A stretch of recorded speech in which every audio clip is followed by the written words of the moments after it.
Alrighty, welcome back to episode 5 of my Ultimate Survival Guide. My dog has been taken care of, if you just came from the 4th episode.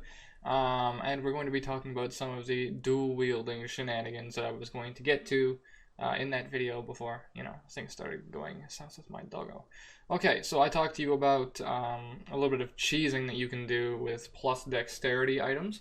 I showed you how to put on a plus dexterity item and keep it on without actually having the dexterity cap.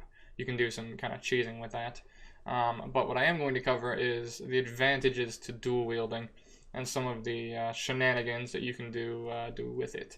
So whenever you dual wield, you get like an innate bonus. I don't remember exactly what the bonus is, but it's something like 10% attack speed flat, extra damage, maybe some crit chance, something like that. But there is a innate bonus that you get for dual wielding, which is normally I just accumulate it as attack speed. So that just makes it faster for you to attack. Notice how I have like 1.6 attack speed on this weapon because it's got increased attack speed, 1.5 on this weapon, and then the increased attack speed over top of that from just dual wielding in the first place. So dual wielding is pretty insane. But it gets even more interesting when you look at the skills, for example. So I'm going to go out to an area right now. We were just in the ship graveyard, so we're going to go there yet again. And I'm going to show you a couple of different things. So when you ground slam, for example, it looks like with ground slam, you only attack with your main hand weapon. Okay. Now if you use a different skill, like for example Sunder, and you're dual wielding, you'll sunder with one hand, and you'll sunder with the other hand, and you'll sunder with one hand, and then the other hand. And you'll alternate between the two of them. Now, it's not like Diablo, where the damage is normalized over like each hit, and it's just an amalgamation of both weapons at the same time. Each weapon does its own damage value, if you have an alternating attack. So, if you're doing an alternating attack like Sunder, for example, and your right hand is really good, and your left hand is complete shit, then every second attack you're going to be hitting like a wet noodle. So this is where something that's called stat sticking ends up coming into play.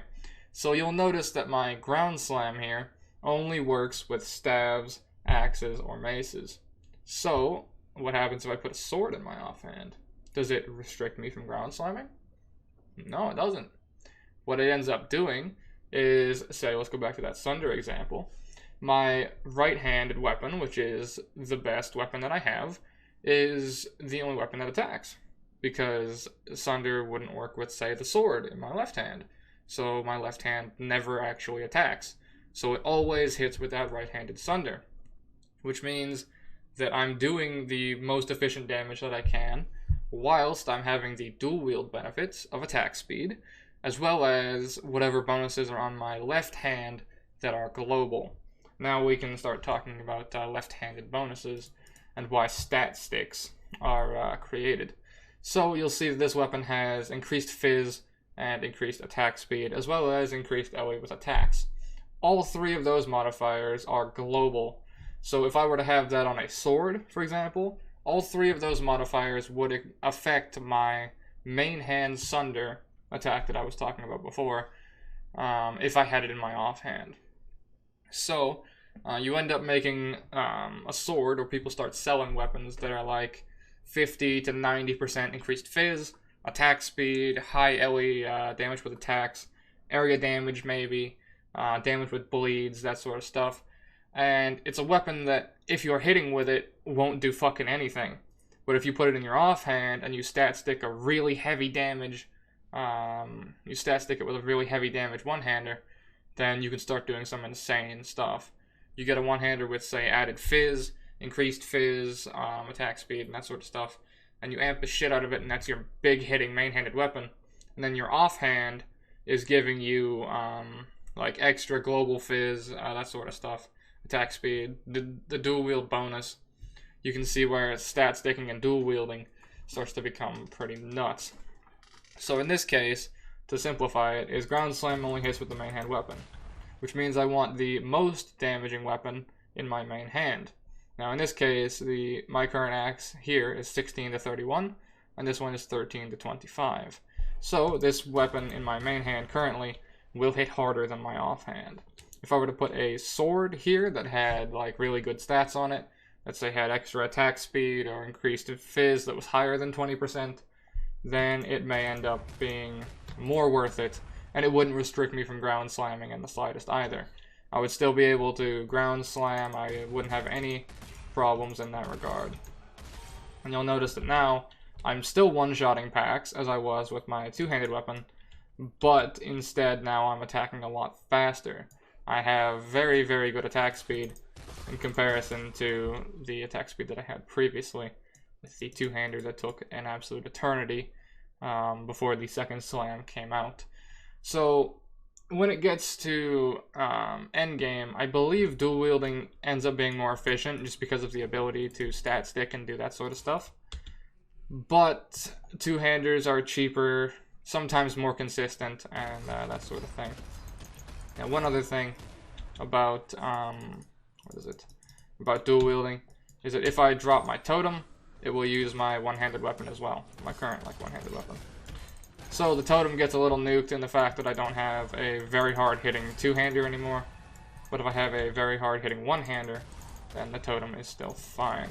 Alright, Vol Ground Slam. Watch this. Yeah. Now, Vol skills will accumulate charges. You can see it charging up in the bottom there. It's essentially like a Super Saiyan power move. You just charge it up, and then eventually you just hit the ground and do a shit ton of damage with it. Now, Vol Ground Slam can hold 3 charges. I was talking to you before about Ruthless Support, which makes it so that every third attack with a skill does a ton of damage. So, since it can hold 3 charges, we can start doing some shenanigans with it. I can do maybe, say, 2 normal ground slams, 2, and then a third Ruthless, and you can see what ends up happening there, right? Or I can accumulate 3 charges, and I can just dump all 3, and the third one can be a gigantic hit. Now, some skills will have, like, what is it? With the souls that they gather whenever you kill things, right? Notice how I kill stuff and it gets souls. Some skills will only have like 1 charge, as opposed to Ground Slam having the ability to hold 3. Which means that when you use the skill, it goes into like a lockup period where it can't gain souls. So essentially, when you use the skill to kill stuff, you can't gain souls from that kill, or from that skill. So if you're using, say, Vol Cyclone, and you're pulling a bunch of enemies into you, all the enemies you're killing with Vol Cyclone aren't giving you souls. They aren't refilling Vol Cyclone. So you can't use a Vol skill to refill a Vol skill unless it's a very, very niche situation, or you're running like 2 Vol skills, or you have an item that's worth a shit ton of money that allows you to do that. But normally, if you come across a different Vol skill, it will have a kind of downtime period on it after you use it, before you can start building up its charges again. Now, Ground Slam isn't like that. You can just, you can slam and keep going. But when you slam with Ground Slam, you'll notice that it doesn't give you charges during that hit and like what it kills stuff with. Okay, now one more thing is when you go from zone to zone. Notice how I went from Cavern of Wrath into Cavern of Anger. You lose all Vol skill charges. It's fucking annoying, I know, trust me. As someone who's played builds based around Vol skills, it's awful. But it's whatever, it's the way the game is. Sometimes you just gotta adapt to it. Sometimes that's just how it be. Also, you'll notice the other main reason that I don't like doing this attack while without moving thing is I switched to what weapon it was in, and I have to turn it back on again. Kind of annoying, but that's how it be sometimes. Alright, so you can see, and when you play like this, you can feel the attack speed increase. It is pretty damn insane. Just for how much more kind of efficient we're being, and how much faster things are dying. So we can start to, you know, speed things up a little bit. Slide through that pack very, very, very quickly. Also, it boosts my Leap Slam attack speed, which makes life very nice. So now I can leap out of bad situations without having the animation take about 25 years.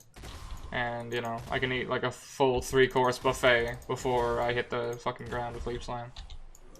Because that's what it's like when you're using a two-hander. It's not spectacular.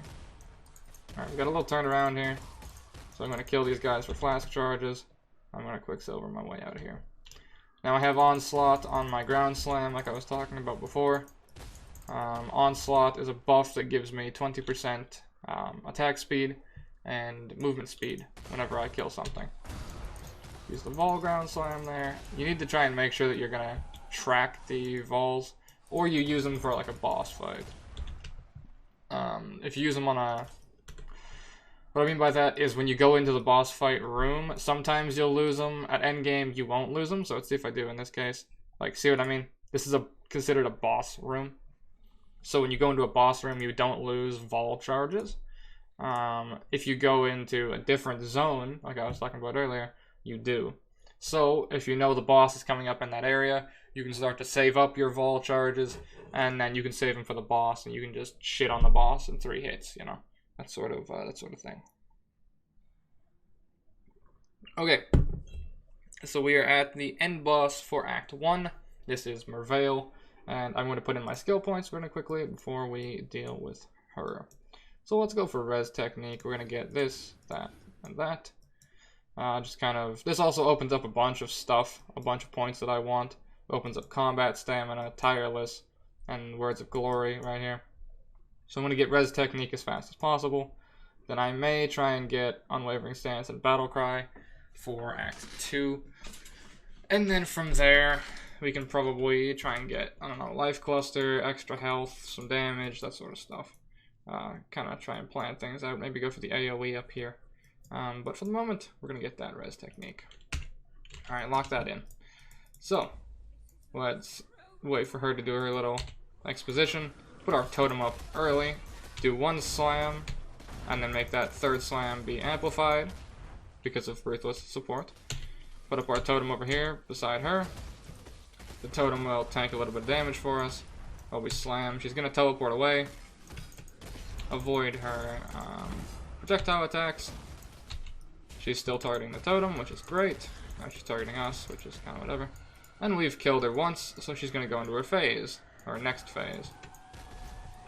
And then we just keep slamming away. Sometimes you'll generate Vol charges during the boss fight. So keep an eye on your Vol skill just to see if it's one of the fights where you get them from like hitting her, for example. Because in my case, I'm getting charges incrementally from hitting the boss. So try and make sure that you keep an eye on that. And down she goes. Very easy boss. Very, very easy boss. If you do things correctly. If you've kind of built horrifically, you may have a couple of problems, but you should for the most part be fine. Okay, let's grab this broadsword so I can show you what I mean about stat sticking later on, if I can roll something nice on it. And that should pretty much be it. Grab that. That hammer could be good. Let's see what we got. Socketed melee gems, strength with attacks. And does that actually hit harder? Oh, fuck, it does. Okay, well, what's the attack speed like? 115. Oof. Ooh, I don't really want to do that. I really don't want to do that. That's pretty shit for, what, 4 DPS? Yeah. Pretty fucking terrible. Alright, and that's kind of average as well. I'm gonna grab this Greater Mana Flask. Identify that. Replace mine. And that should be pretty much it. That's Merveil down, fellas. Alright, let's make our way into Act 2, shall we?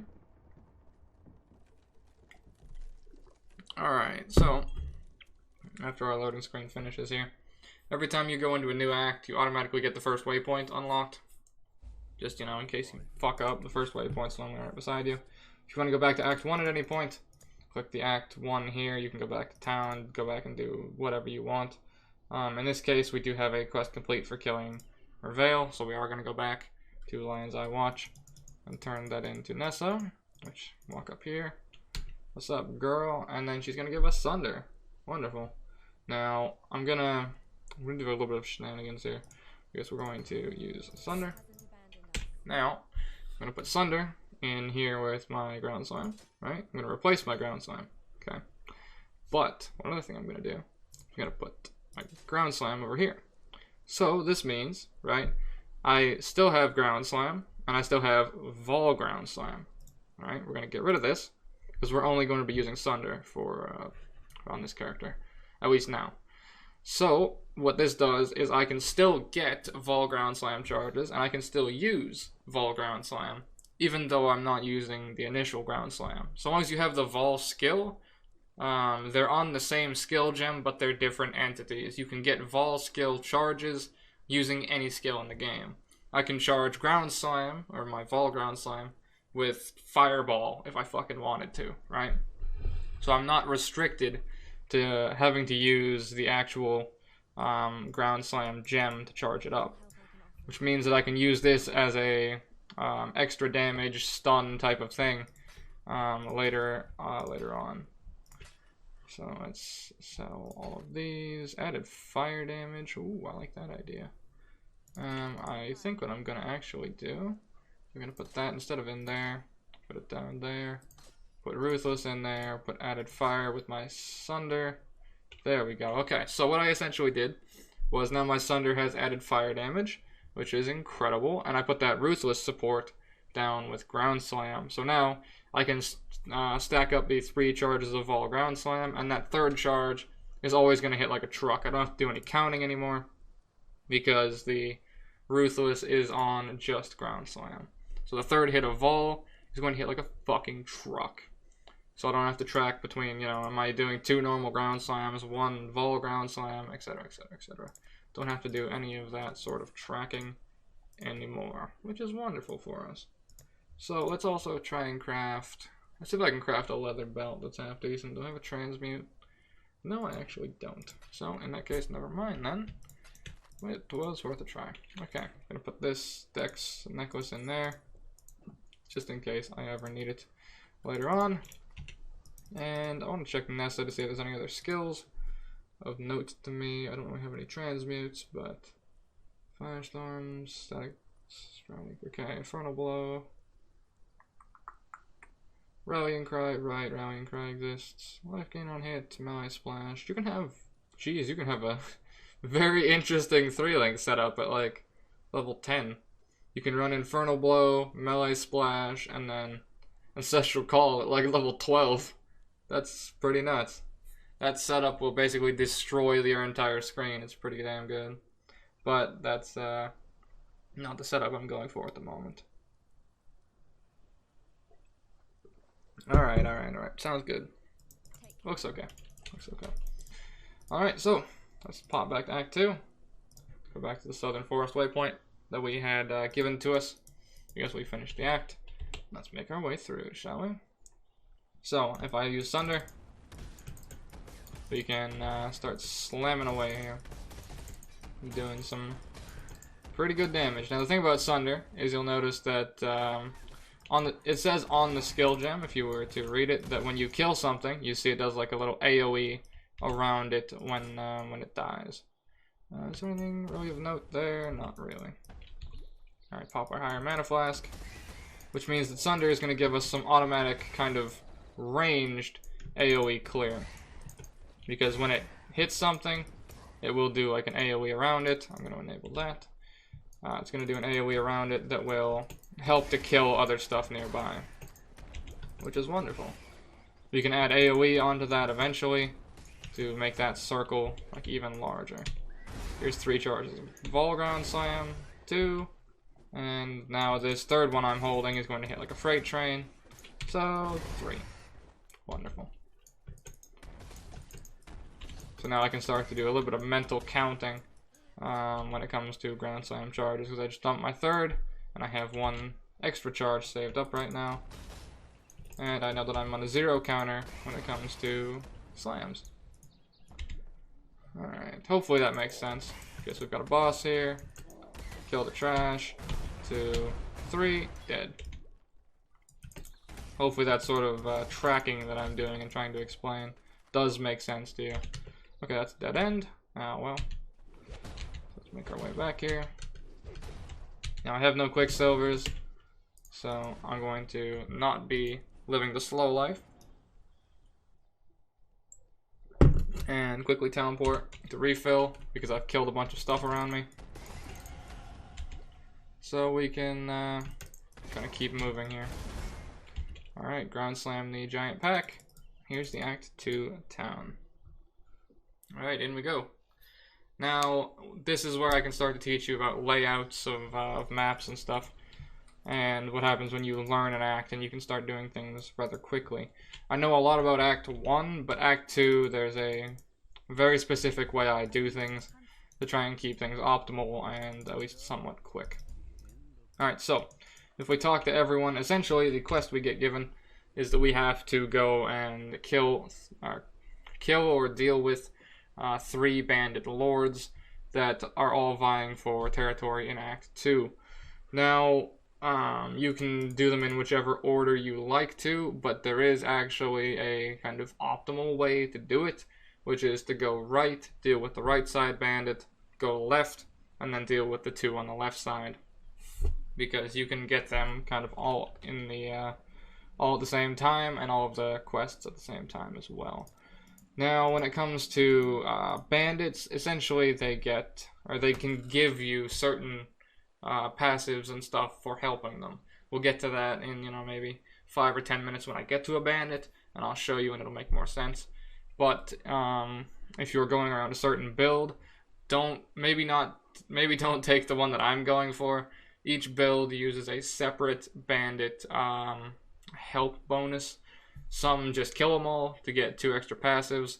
Some will go for a certain one for a certain bonus. Okay. When you first come in here, there's really not much to do other than to just talk to people. And we're going to go out to the right. And this is what I was talking about with following the road. Because following the road on Act 2 will lead you directly to where you want to go. At least when you go right, anyways. So you'll see that I have this travel to the den quest here.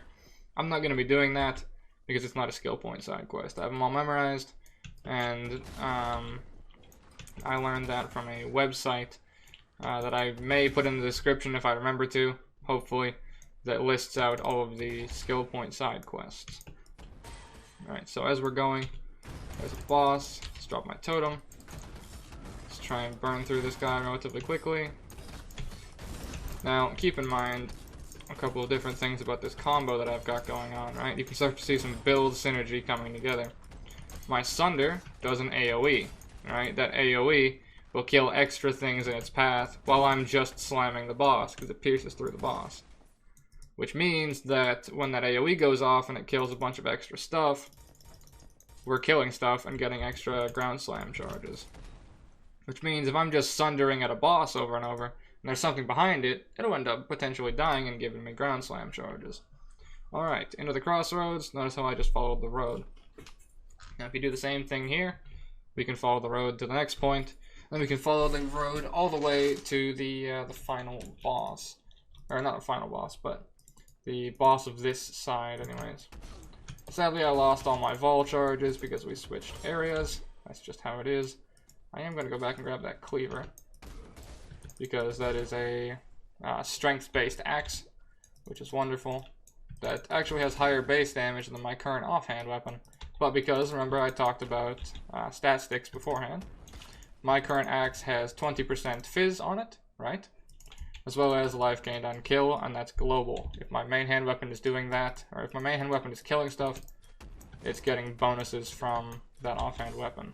So putting a white weapon there wouldn't really do anything for me in that result. So we grab the waypoint back there. Always remember to grab the waypoints. And following the road, we can reach the broken bridge. Now Act 2, I can do the first half of it generally quite quickly. So you may opt to take your time here, whereas I'm going relatively fast, because this is an act that I actually quite enjoy doing. It's not that bad. It's the first, Path of Exile is the first game that has an enjoyable Act 2, to put it lightly. And we meet our first essence. This is going to be interesting. Okay, so what essences are is, I showed you Orbs of Alchemy before, right? Where you just throw it onto something and you randomly get some kind of bonus. In our case, you know, we got fizz damage and this sort of stuff. What if I told you there was a way to kind of focus on something you want. Essences would be the way to do that. They go up in multiple tiers, and sometimes they get a little bit confusing, but the simplest way to put it is they're an alchemy orb that will turn an item into a rare item, but it will give you something specific depending on the essence and depending on the item slot. Now, to do that, you have to find them out in the world and kill them, and then I can show you this sort of stuff. So here you have a little bit of time to prepare. Nothing will happen until you click on this thing and break him out of the ice. So you can put our totem down, click on him a lot, and then he'll break out of the ice here. Slam. Alright. They do have a lot of health, so, you know, be warned.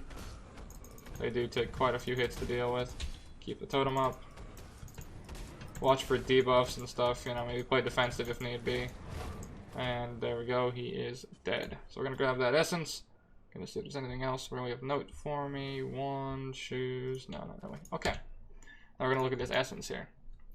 Now this one's average at best, but if you read it, it has a different bonus for which slot you put it on. So in this case, if you put it on a weapon, you get physical attack damage leached as life. If you put it on armor, you get 15 to 30 max life. If you put it on jewelry, you get 2 to 4 life regeneration.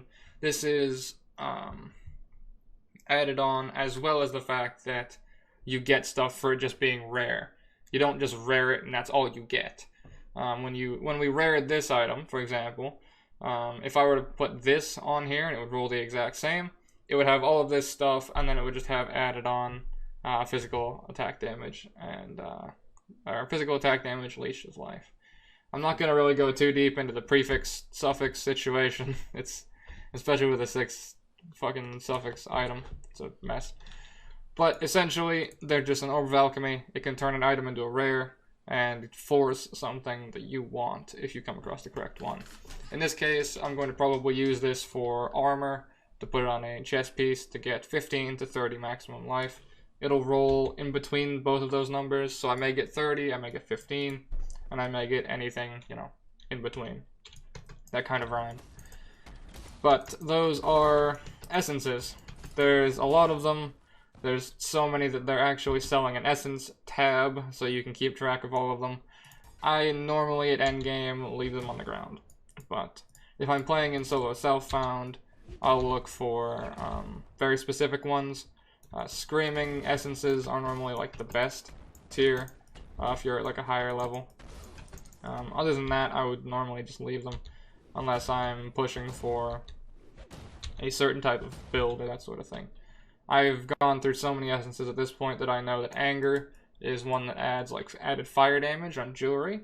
So if I'm playing a fire damage build, for example, and I see an anger thing pop up, I'll take time out of the map or out of the run that I'm doing to go and do it to get the essence to maybe create a good piece of jewelry. Okay, so if we click on this bandit here, this is Caitlin. This is what I was talking to you about with these bonuses. So if you were to help him, you'll be permanently granted on this character 6% attack speed, 6% cast speed, 3% chance to dodge hits, and 6% movement speed. Now, compared to the other bonuses, this is dog shit. Most people just kill him, and we're going to be doing the exact same thing. Now, if you click to help him, you don't get these bonuses automatically. You have to go kill the other two. So if you're going to help him, going this way, to then click help and do all that shit is pretty much pointless.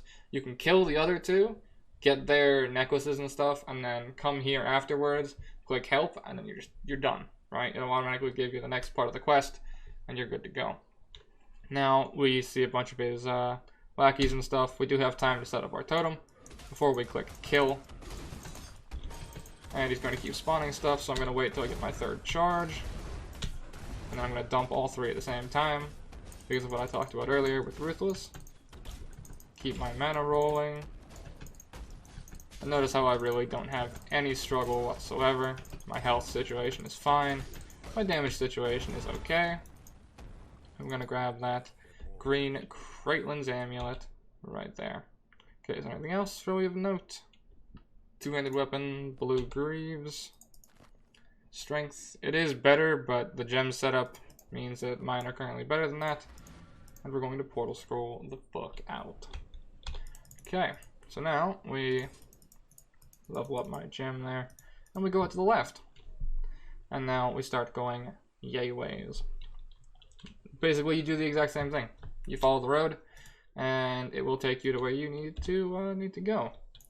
So we're just going to keep following the road, kill people on the side. Just especially with Sunder, it's very, very easy. If you're playing like a ranger or something like that, you can just kind of shoot one split arrow with Pierce or something, and just kill like an entire off-screen pack and just keep getting XP while actually pushing towards your main goal. That's a dexterity piece. May be able to cheese that actually, so let's grab that. I'm saving most of my charges for rares and stuff. Note that I just used one charge there, so if I dump 2 more, that'll be my Ruthless Slam. So I can kind of keep an eye on that. We're 17 right now. Nice. 1 or 2 Sunders to a pack will get me at least a couple of kills. Gonna grab the waypoint. Now, from here, from the waypoint, I should probably be making my way upwards, because that will lead us to the Wetlands next, which, as you can see right up there, that is the Wetlands right there. Now, in here is going to be another bandit. It's generally located in the center. Generally, anyways. We'll see if I'm correct this time. This is going to be Oak, and he gives you physical damage, life regeneration, and some other bonus that I don't really remember. Some people go for Oak, some people go for the next bandit that we're going for, which is Alira, which gives you mana regeneration, which is very nice for leveling. But then most people will just kill them all, because killing them all gives you 2 extra passive points, which sometimes is the make or break for a build. In our case, I'm going to take the passive points, just on principle at this point, because it lets me do more stuff with the build. Alright, let's try and make sure we stack up 3 Ruthless, or 3 Ground Slams before we get to the boss, so I can just kind of talk to him and then dump them all. Alright, we're getting there. We are getting there. I'm out of Quicksilver, so I'm just going to start Leap Slamming, because I get some pretty good movement with Leap Slam. Leap down the hill. Keep my mana flasks ticking. There's Oak right there. Now I have to go all the way around because I can't leap up the side of this. You can't leap over a spiked fence, sadly, as much as I wish I could. That is going to be not allowed. So we're going to leap in here. What's up, my dude? Drop the totem. Talk to him. There's all the stuff he gives you. I don't want any of that, so we're going to go kill. 2, 3. The totem is still up and whacking. We're just going to kind of keep sundering him. Position the Sunder so that it hits Oak and it hits the trash mobs. Keep the totem going. A little bit of a longer fight this time because he is a warrior. And he does endurance charges, so he's going to be a little tankier. Pull him back in range of my totem. Stun him under it. Put the totem back up because it ran out of time. And just beat him to death. Pretty self-explanatory. We're not really looking at the highest damage per second at the moment, but currently I'm just kind of, you know, looking to make sure I don't die, as most people have problems with like dying when it comes to. I've had people literally tell me in stream they're dying in Act 2 and in Act 3, and when I can have a character like this, it's just, this is a very, very basic character, and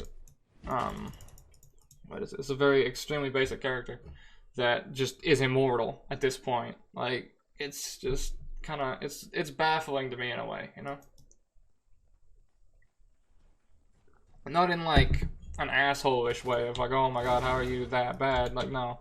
It's just, it's more baffling that PoE doesn't teach these sorts of basic things that you can do.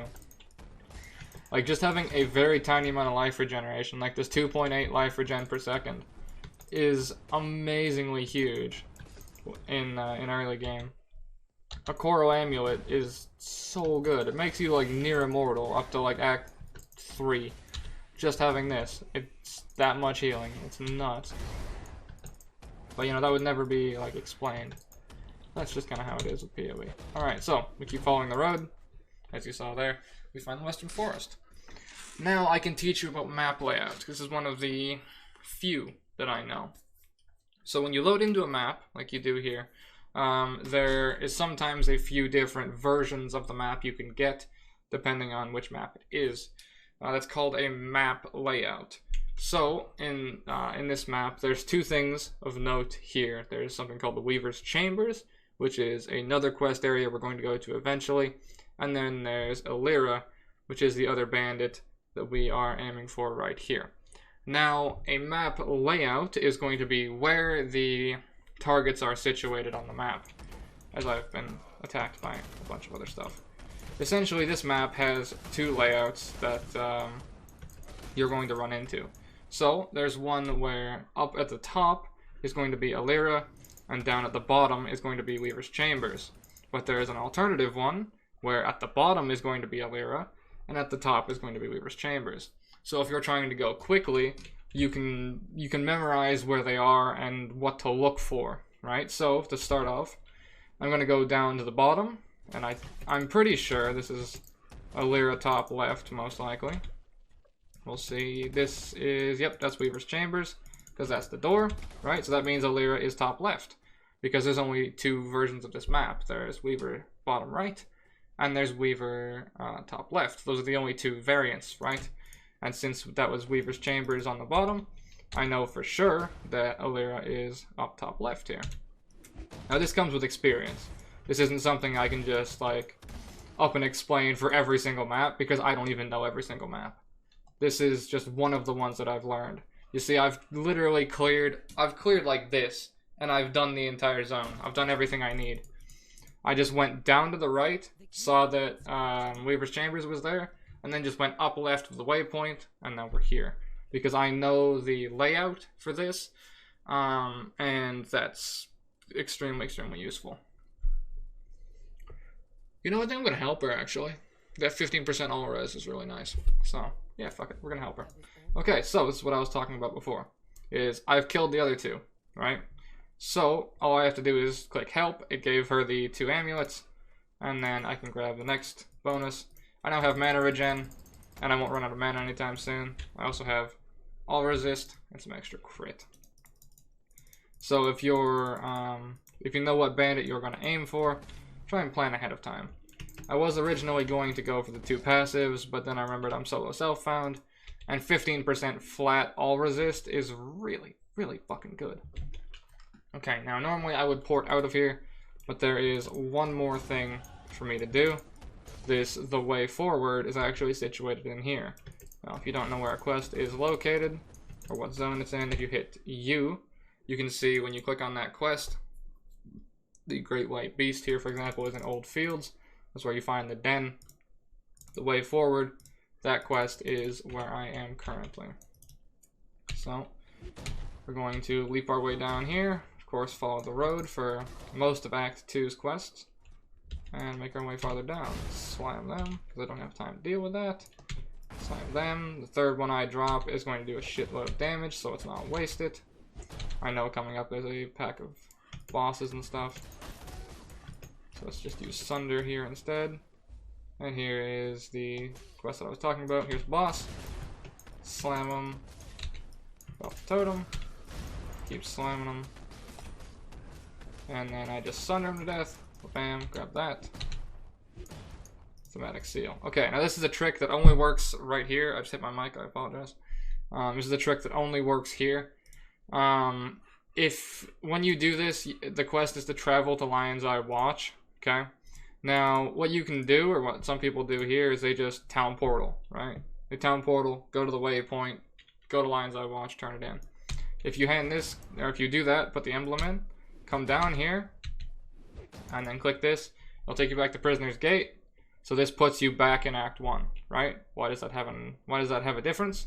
Because if you pop a portal scroll in Act 1, it will take you to the Act 1 town. So we come here, we go up, we talk to your boy, we go back to the waypoint, and then we can save a little bit of time here. Grab a skill point, come down here, click that, go over here, Act 2, and then we can go back to town. You can talk to everyone here. I know what the quest is.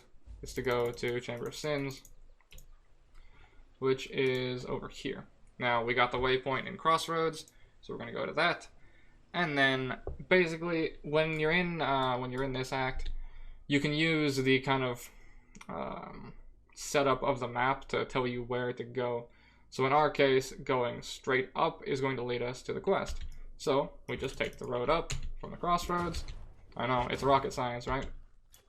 And we're going to make our way to the quest very, very quickly. Let's kill this dude. There we go. Killing blue packs and rares yield you a significant amount of experience. Same with unique enemies. They offer a rather nice amount and are very worth killing, in my opinion. Especially when you're able to kill them in like a few seconds, or if you're built well enough. A second bismuth flask? Are you kidding me? Okay, let's grab that chest piece. If you're able to kill them quickly or in like 1 or 2 hits, it's very worthwhile. Alright, so we come up here, leap up here. Because leap slam is godly. And there's Chamber of Sins. There's our quest there's our quest spot. Like I was telling you, just kind of use the map. The Crossroads tells us to go up. We go up, we find Chamber of Sins. Thanks for making it to the end of my video. If you enjoyed it, take a look at the 2 pieces of content you're seeing on screen right now. If you wouldn't mind, you can click that big red button and see more updates from me. And if you want to go even further than that, then you can take a look in the description to find my new Patreon link. You boys gotta keep the lights on somehow.